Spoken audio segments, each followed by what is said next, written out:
नमस्कार. मी पत्रकार अनिल देशपांडे आणि आपण पाहतात चॅनेल जर्नलिस्ट अनिल देशपांडे. संत चरित्रकार, संत कवी महिपती महाराज यांचा पांडुरंग उत्सव नुकताच संपन्न झाला श्री क्षेत्र ताहराबाद येथे. भाविकांच्या मांदियाळीमध्ये भक्तीच्या वातावरणामध्ये पाऊलघडीच्या कार्यक्रमानं या उत्सवाची सांगता झाली. अलोट भाविकांनी दर्शनासाठी गर्दी केली होती. संत कवी महिपती महाराज यांचं संत साहित्यातलं योगदान हे फार मोठं आहे.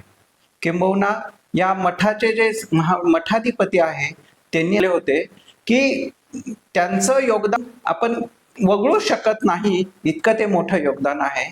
संत नामदेवानंतर सर्वाधिक ओव्या लिहिणारे चरित्रकार म्हणजे संत कवी महिपती महाराज. त्यांच्या या उत्तुंग व्यक्तिमत्वाविषयीचं माहिती लोकांपर्यंत पोहोचवण्यासाठी आमच्या येथील एक कलाकार दिग्दर्शक माने त्यांनी एक संत कवी महिपती महाराज असा एक सिनेमा प्रदर्शित केला होता. आणि या सिनेमामध्ये आमच्या येथील नाट्य कलाकार आणि ज्यांनी दूरदर्शनच्या मालिकेमध्ये देखील असेच आध्यात्मिक पात्र साकारली होती असे शिरीष भास्कर गुणे सर आज यांना आपण बोलवलं आहे. या चित्रपटामध्ये संत महिपतींची भूमिका त्यांनी केली होती. या महिपतींच्या भूमिकेतली काही व्यक्तिमत्वातली गूढ किंबहुना व्यक्तिमत्वाविषयीचे काही आपण प्रसंग त्यांच्याकडनं ऐकूया. आणि हे सगळं कहण्यासाठी आज आपण आपल्या चॅनलवर गुणे सरांना बोलवलं आहे. शिरीष गुणे सर, नमस्कार. नमस्कार. मला एक सांगा, संत कवी महिपती महाराजांच्या चरित्रा हा जो सिनेमा प्रदर्शित झाला तो केव्हा आणि कसं काय? 2010 मध्ये सिनेमाच्या शूटिंगला सुरुवात झाली. ओके. आणि 2014 रोजी 26 जुलैला ज्ञानेश्वर चित्रपटात मंदिरात तो प्रदर्शित केला गेला. ओके. आणि त्याला उत्स्फूर्त असा प्रतिसाद मिळाला. या चित्रपटामध्ये आपण संत कवी महिपतींची भूमिका साकारली. हो. तर ही भूमिका नेमकी आपल्याला काय वाटतं कशामुळे आपल्याकडे आली असावी? याचं मुख्य कारण म्हणजे निर्माते ज्ञानेश्वर माने, दिग्दर्शक बंटी तारडे, दत्तात्रय तारडे आणि स्वतः लेखक अन्निस महम्मद, या तिघांना असं वाटलं की संत महिपतींची भूमिका करण्यासाठी प्रसिद्ध नट वगैरे त्यांना नको होता, कारण त्या नटाची छाप त्या भूमिकेवर पाडायला नको, म्हणून त्यांना जरा कमी प्रसिद्ध असलेला अर्थात माझ्यासारखा कलावंत त्यांना हवा होता. दुसरी गोष्ट, माझा चेहरा आणि संत महिपती महाराजांची मूर्ती त्यांचा चेहरा त्यांना साम्य वाटलं असावं असा माझा अंदाज. ही जी महिपतींची भूमिका मिळाली त्याचे कारण तुम्ही सांगितलं. याआधी शेखर काळे हे रवींद्र मंकणी यांच्याकडे रोहन्स आय निर्मिती म्हणून पुण्यात काम करतात. तर त्यांच्या ओळखीमुळे मला सर्व धार्मिक जे कार्यक्रम आहेत, छोट्या फिल्म्स आहेत, शॉर्ट फिल्म्स आहेत, त्याच्यात मला काम मिळालं. दूरदर्शनची मालिका मोरया गोसावीमध्ये विष्णू यांच्याबद्दल मला काम करता आलं त्यांच्याबरोबर. अच्छा. नंतर अक्कलकोटचे स्वामी समर्थ याच्यात सुद्धा एक नागू कुलकर्णी म्हणून त्यांची भूमिका मिळाली. त्याच्यानंतर गोंदवलेकर महाराज यांच्या चित्रपटात सुद्धा मला भूमिका मिळाली. या सगळ्या भूमिका माझ्या नाटकातल्या कामामुळं मला मिळाली आणि शेखर काळेंची ओळख यासाठी मला उपयुक्त ठरली. सर, एक कसलेले नाट्य कलावंत आणि इथे नाट्यसेवा मंडळाद्वारे अनेक वर्ष त्यांनी रंगभूमीवर अनेक नाटकं त्यांची गाजलेली आहेत. आणि हा नाटकांचा अनुभव आणि या आध्यात्मिक मालिकांमधला अनुभव त्यांना निश्चितच संत कवी महिपती महाराजांची भूमिकेपर्यंत घेऊन गेला, बरोबर? जेव्हा महिपती महाराजांची भूमिका करायची असं जेव्हा तुमच्या लक्षात आलं, तेव्हा तुम्ही नेमकी त्या भूमिकेची कशी तयारी केली? मी हे ओझं पेलू शकतो की नाही हे प्रथम विचारलं त्यांना की माझी निवड तुम्ही केली, पण माझा संत वाङ्मयाचा काही अभ्यास नाही, मला जरा 1 महिना देता का? यानंतर माझी पत्नी कृषी विद्यापीठात लायब्ररीत होती, तिनं मला भक्ती, लीलामृत, संत चरित्र असं महिपती महाराजांचे जे लिखित वाङ्मय आहे, म्हणजे वारकरी वाङ्मय, संत वाङ्मय, ते मला आणून दिलं. त्याचा मी सखोल अभ्यास केला आणि मग आपण भूमिकेला न्याय देऊ शकतो की नाही हे मी त्यांना सांगितलं की हो, की मी आता तयार आहे. आणि अशा रीतीने मी या चित्रपटाच्या भूमिकेतला तयार झालो. या भूमिकेसाठी तुम्ही असा विशेष महिपतींच्या चरित्राचा जो अभ्यास केला, हो. त्या निमित्तानं तुम्हाला संत कवी महिपती महाराजांची कुठली व्यक्तिमत्वातले गुण असे विशेष भावले तुम्हाला? त्यांचं पहिलं गुण आवडला म्हणजे अपार शक्ती, अपार भक्ती. अर्थात त्यांचं एक ओवीच आहे, नाही भक्ती नाही श्रुती तरी श्रीपती, अशी माझी परिस्थिती शोचनीय आहे पांडुरंगा. म्हणजे स्वतः त्यांनीच कबूल केलं की मी या शक्तीचा आहे की नाही. पण त्यांना संत तुकाराम महाराजांचे आशीर्वाद मिळाले, विठ्ठलाचे आशीर्वाद मिळाले, आणि त्याच्यानंतर त्यांना प्रेरणा झाली की तू संत चरित्र लिही.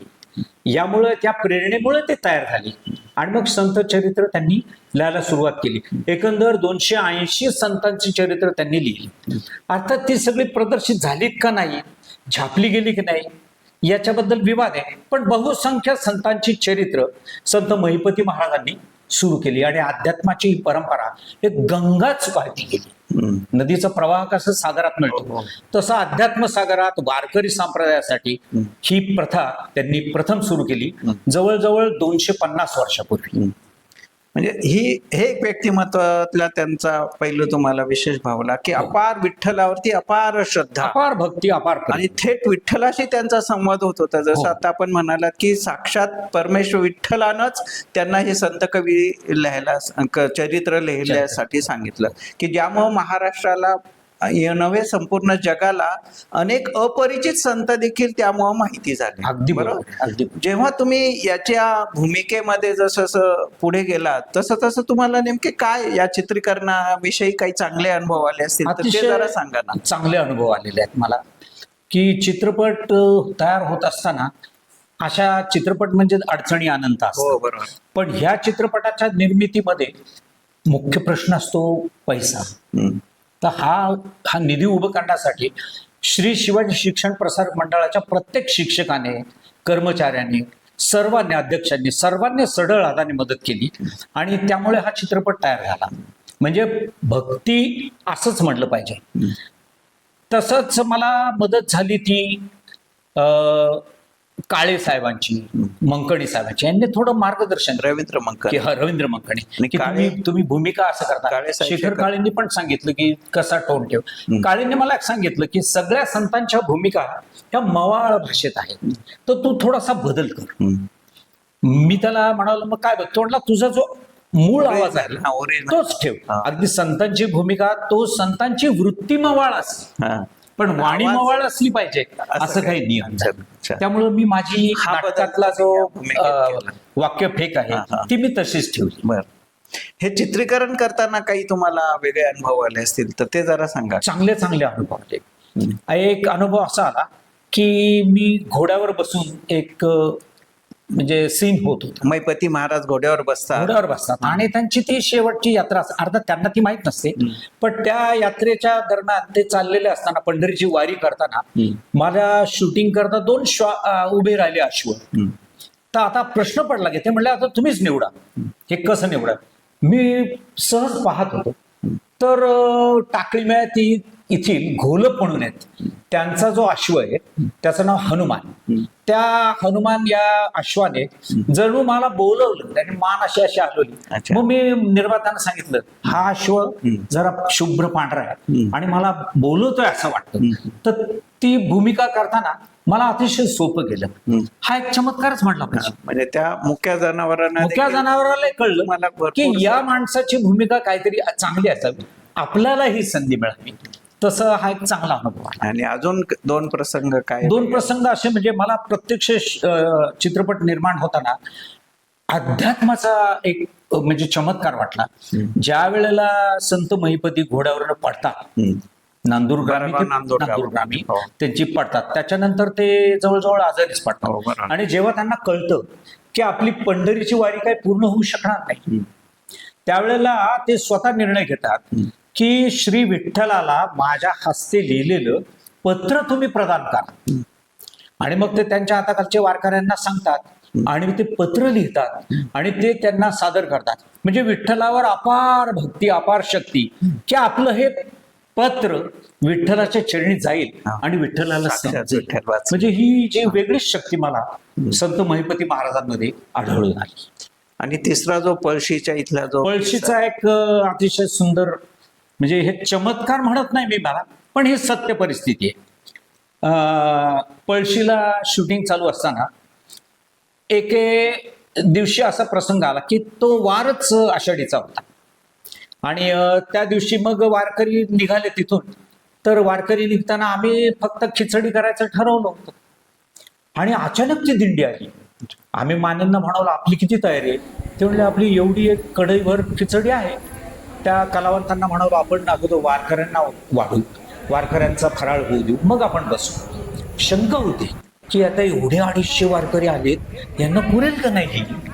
पण काय झालं कोणास ठाऊक. आम्ही त्यांना म्हणालो होतो आपण नगरला जाऊ, साबुदाणा आणू, शेंगदाणे आणू आणि आपण तयारी करून खिचडी तयार करू. पण अशी वेळच आली नाही. सगळ्या त्या वारकरी दिंडीतल्या लोकांना खिचडी मिळाली, आम्हालाही प्रसाद मिळाला. हा एक प्रकारचा तसा अनुभव मला माझा चमत्कार वाटला. अच्छा. हा चमत्कार आहे की नाही हे मी मानत नाही, पण हे सत्य परिस्थिती मी तुम्हाला सांगतो. संत कवी महिपती महाराजांच्या जीवनातला एक असा कुठला प्रसंग आहे की जो तुमच्या चित्रपटात तो करताना तुम्हाला थोडा आव्हानात्मक वाटला?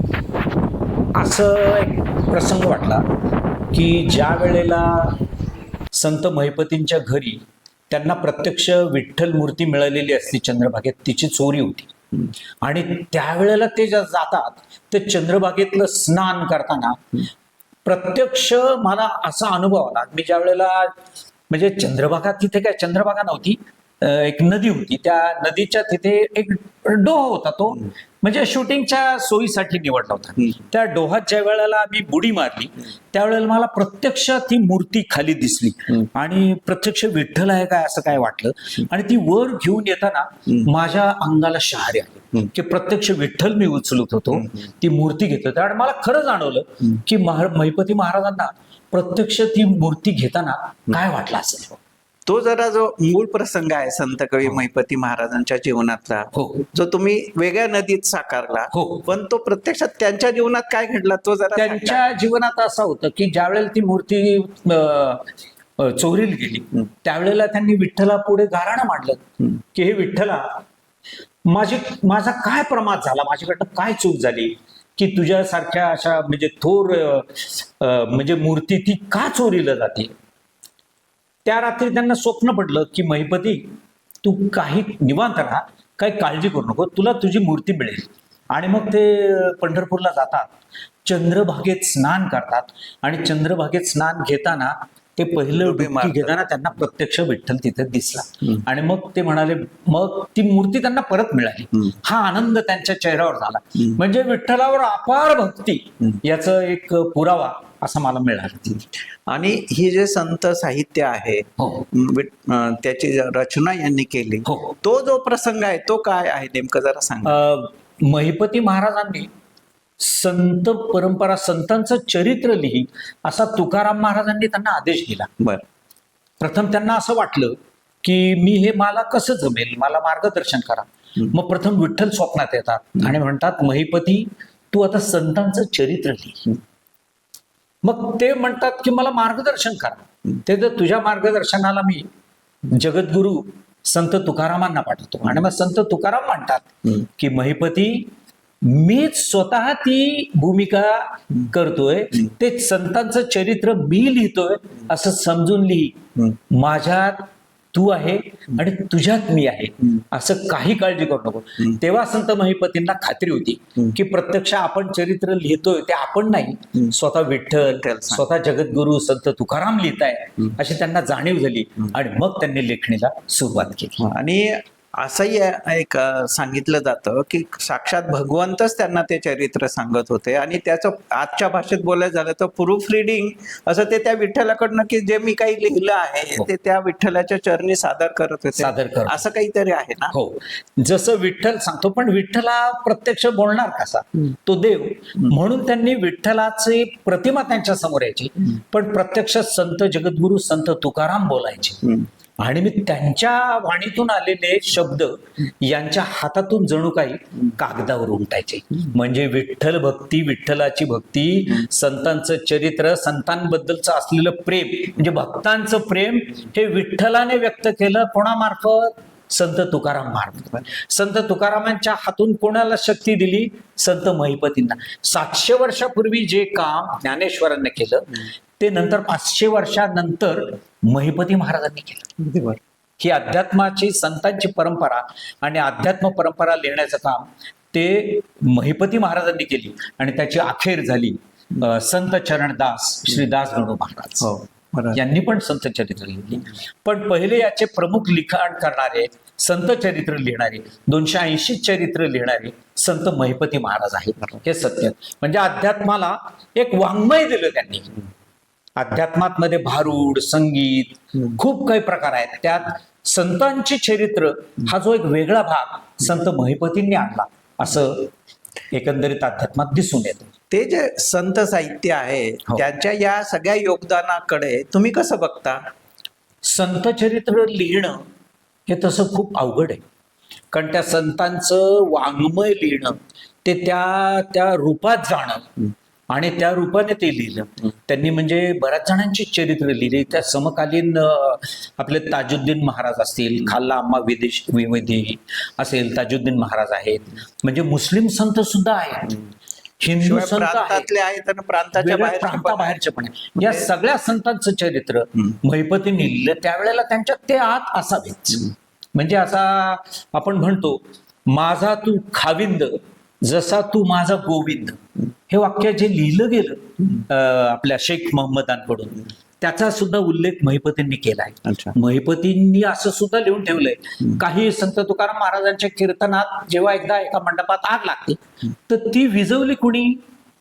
आपल्या श्रीगोंद्यांच्या महम्मद महाराजांनी, शेख महम्मदांनी. असे सुद्धा उदाहरण संत महिपतींनी त्यांच्या म्हणजे वाङ्मयात लिहिलेली आहेत.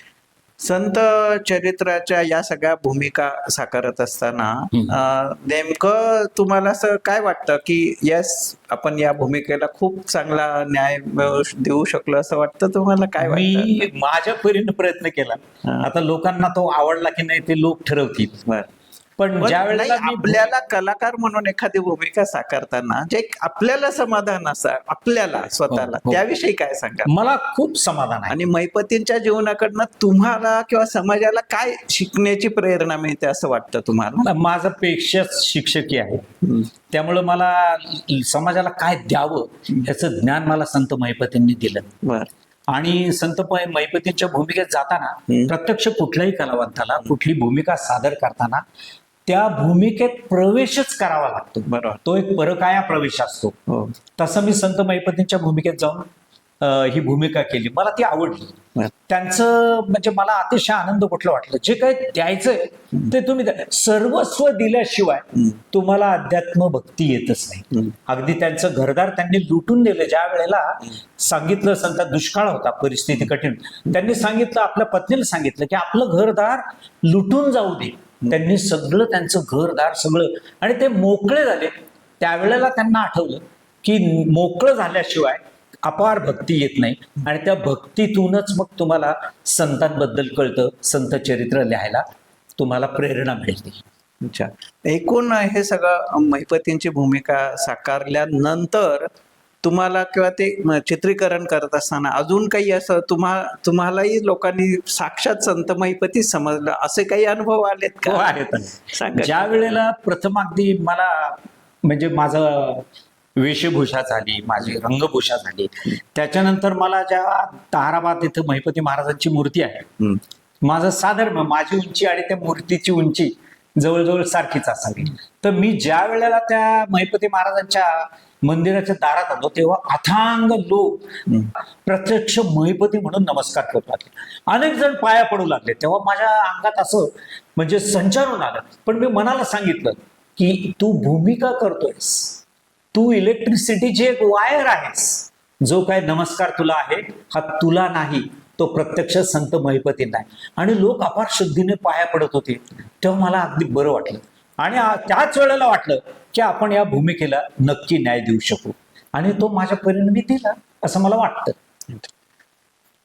संत कवी महिपती महाराज यांच्यावरचा हा पहिला सिनेमा. हो. त्याचं ते दिग्दर्शन वगैरे ते कोण होतं ते जरा सांगा ना. बंटी तारडे यांचं सुद्धा पहिलं ते स्टुडिओ कोणता होता ते जरा सांगा ना. स्टुडिओ त्यांच्या मान्यांचा स्टुडिओ होता. नाही, त्याचं नाव काय होतं ते सांगा. कॅडेन्स रामानंद. स्टुडिओ म्हणून होता पुण्याचा. अच्छा तिथं बरंच रेकॉर्डिंगचं काम झालं. अच्छा. नंतर जावेद भाई आतार त्यांनी पण रेकॉर्डिंगचं काम केलं. ओके. नंतर प्रत्येक भूमिकेला बरं तसं टोन मी वेगळे वेगळे वापरून मी माझ्याच भूमिकेतून बऱ्याच जणांना आवाज सुद्धा त्याच्यात दिलेले आहे. अच्छा. तर सिनेमा पाहताना हे तुम्हाला कळणार नाही, पण मी हे आवाज दिलेले आहे. अच्छा. कारण प्रत्येक कलावंतांना बोलवणं आणि त्याचा आवाज म्हणजे तो डबिंग करणं अवघड असतं. म्हणून मी माझ्या नाटकाच्या ज्ञानाचा वापर करून ते आवाज दिले आणि ती भूमिका, प्रत्येकाची भूमिका अशी सफळ होती. म्हणजे ही सगळं वाटताना एक खूप मोठं शिवधनुष्य आपण पेरलं. असं वाटतं. हो, सगळ्यांनीच पेरलं, मी नाही.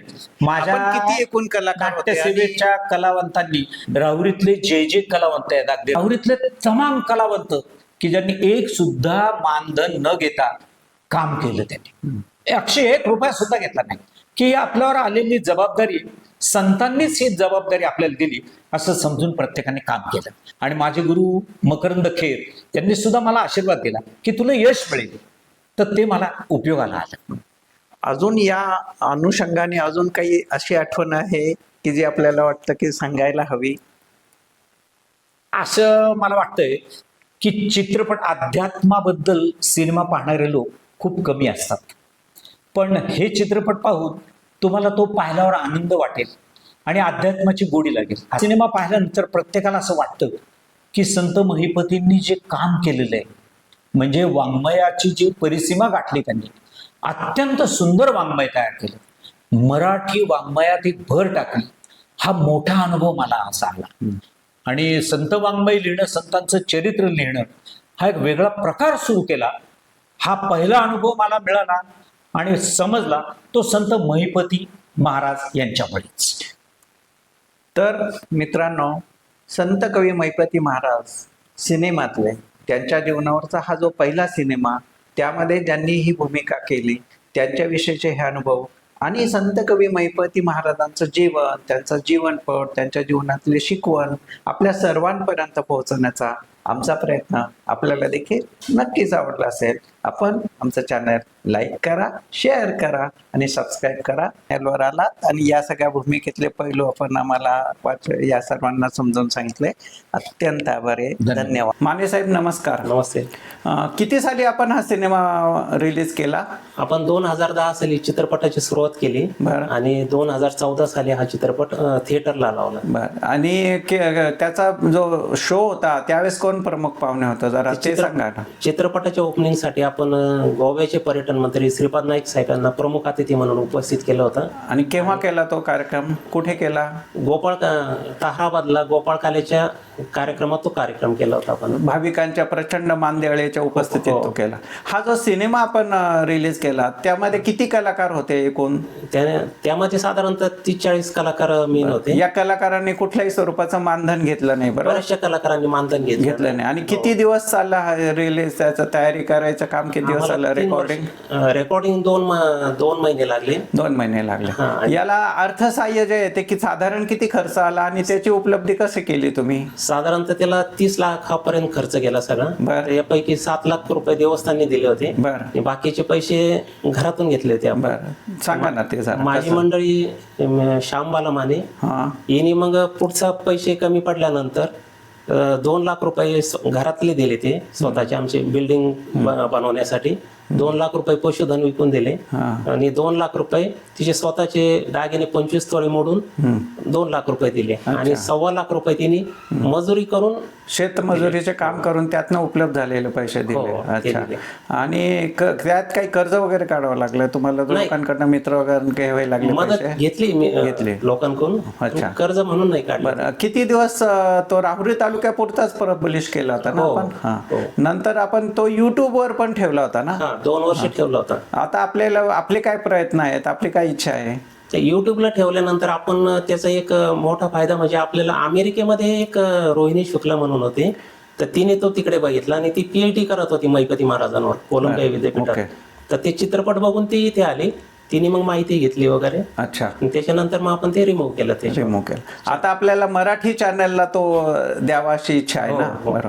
मग या बाबतीमध्ये पंढरपूरचं जे देवस्थान आहे, कारण पंढरपूरचं देवस्थान आणि संत महिपती महाराज यांचा एक अनन्यसाधारण असा संबंध आहे. बरोबर. कारण महिपती महाराजांचं आराध्य दैवत जे होतं ते पंढरपूरचा विठोबा होता हो. आणि मूळ महाराज जे आहे ते मंगळवेढ्याचेच होते. मंगळवेढ्याचे. आणि या दृष्टीने पूर्ण त्यांच्या जीवनातलं पंढरपूरच्या विठोबाचं महत्व अनन्यसाधारण आहे. हो. ज्या संत कवी महिपती महाराजांनी हे चरित्र ग्रंथामध्ये प्रकाशित केले आहेत, ज्यांच्यामुळं ज्यांच्या साहित्यामुळं संपूर्ण महाराष्ट्राला या अपरिचित संतांचा परिचय झाला, त्यांच्याविषयीचा आपण सिनेमा रिलीज केला. आता या सिनेमा जो आहे सध्या तो यूट्यूबवरही नाही आणि प्रत्यक्षात तुमच्याकडे त्याचं फक्त रेकॉर्डिंग आहे. तर हे जे महाराष्ट्र शासनाचा सांस्कृतिक विभाग आहे, त्याचबरोबर पंढरपूरचं देवस्थान आहे, यांनी या बाबतीत पुढाकार घेऊन काही सहकार्य करावं असं आपल्याला वाटतं का? हो, यांनी पुढाकार जर घेतला तर या दोघांनी, पंढरपूरचा आणि सांस्कृतिक मंडळांनी, तर ते झटपट वारकऱ्यांपर्यंत पोहोचू शकतात. आणि तुमची मूळ जो हेतू आहे हा सगळा सिनेमा करण्यातला, की जास्तीत जास्त जे महिपती महाराज ज्यांनी संपूर्ण अप्रकाशित असणारे अपरिचित असणाऱ्या संतांचे चरित्र संपूर्ण जगासमोर ठेवले, त्यांचं चरित्र, त्यांची शिकवण आणि त्यांचा जीवनपट संपूर्ण वारकऱ्यांसमोर जावा, समाजातल्या जास्तीत जास्त घटकांपर्यंत जावा, हा जो तुमचा मूळ सिनेमातला हेतू आहे, तो जर या बाबतीत शासनानं पुढाकार घेतला, सांस्कृतिक विभागानं किंवा पंढरपूरच्या देवस्थानानं काही या पद्धतीनं पुढाकार घेतला तर निश्चितपणे पूर्ण होईल असं आपल्याला वाटतं. लवकर जाऊ शकतो. बरं,